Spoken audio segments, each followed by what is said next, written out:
വർഷത്തിനിടെ 40ഓളം സ്ത്രീകളെ ലൈംഗികമായി പീഡിപ്പിച്ചു. പുറമെ അവരെയെല്ലാം അന്യായമായി തടങ്കലിലും വെച്ചു. മാനസികമായി പീഡിപ്പിക്കുകയും ചെയ്തു. ആരൊക്കെയാണ് ഇത്രയും ക്രൂരത ചെയ്തതെന്നാണെങ്കിൽ പറഞ്ഞു വരുന്നത് വളരെ പ്രശസ്തനായ ഒരാളെ കുറിച്ചാണ്.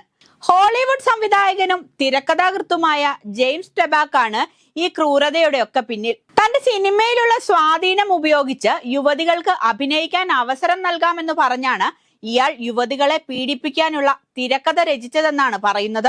സിനിമയിൽ ചാൻസ് തേടി വരുന്ന പെൺകുട്ടികളോട് ലൈംഗിക ബന്ധത്തിൽ ഏർപ്പെടാൻ നിർബന്ധിച്ചു എന്നായിരുന്നു ഇയാൾക്കെതിരെയുള്ള കേസ്. ടെബാക്കിന്റെ ആവശ്യം നിരസിച്ച് രക്ഷപ്പെടാൻ ശ്രമിക്കുന്നവരെ തടഞ്ഞ് ലൈംഗിക വൈകൃതം പ്രകടിപ്പിച്ചിരുന്നു അത്രേ.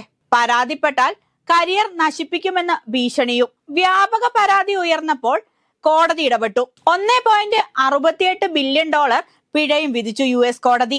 1991 ഓസ്കാർ നാമനിർദ്ദേശം ലഭിച്ച തിരക്കഥാകൃത്താണ് ടെബാക്ക്. അതേസമയം തനിക്കെതിരായ ആരോപണങ്ങൾ നിഷേധിച്ചിരിക്കുകയാണ് ടെബാക്ക്.